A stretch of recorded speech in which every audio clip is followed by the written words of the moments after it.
Vipi mzee wa kazi? Uko fresh? Fresh. Poa poa kabisa. So kwa majina unaitwa nani? Jina langu naitwa Jorogiza Arno alias Business. Jorogiza Arno alias Business. Sasa hayo majina yote ulipewa na wazazi au na ulimwengu? Ulimwengu pako yenye alinipa na wazazi wangu pako ya kwao wenyewe walinipatia. Ulimwengu alikupa jina gani na wazazi wakakupa jina gani? Business ndio inajulikana. Maana business ndio jina ulipewa na ulimwengu. Yes. Sawa, business man. So mimi niko na swali kidogo. Sasa uko na dini? Mimi nimeingia madini mingi sana. Madini ya Wakristo, Katolika, ya Waislamu yote nishagaingia hemu. Sawa. Na katika hizo dini kwa hivi sasa una dini ambayo unaigamia eko? Hivi kweli dini yenye naigamia eko ni dini ya Kirasta. Dini ya Kirasta. Yeah. Oh my God, dini ya Kirasta. Yaani Kirasta iko na dini na yeye. Hivi nikitazama vyenye nishagaona kuanzia zamani, Rasta njoo mwenye anabakiana dini. Maana Rasta njoo anabakiana dini. Anabakiana dini kweli. Lakini unafahamu Biblia? Naifahamu sana.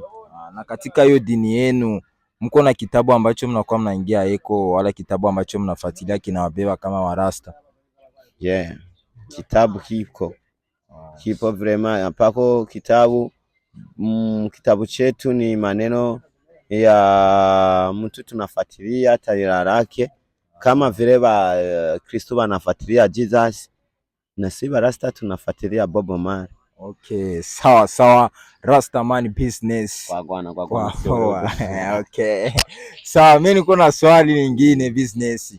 Sasa hivi nakuletea mfano na kupatia Biblia na pesa $1,000 pamoja na Biblia. Kati ya hivyo vitu viwili unaweza ukachagua nini?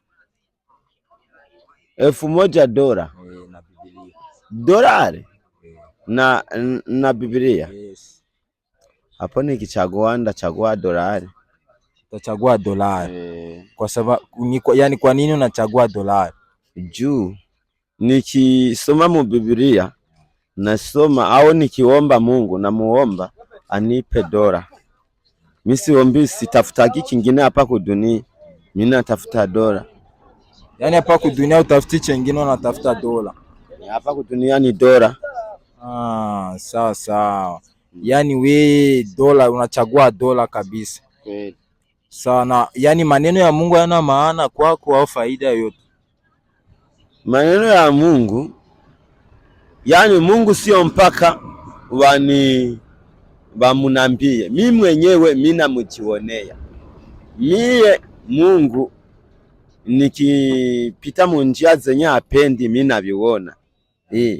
Juu Bob Marley apako njia zenye alituonesha za benye banapenda Rasta njoo wenye niko naona wako wanatumikia Mungu.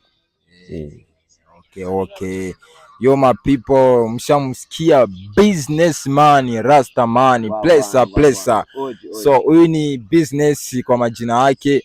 Yanakwambia bwana, kati ya pesa na Biblia anachagua pesa. Mshasikia?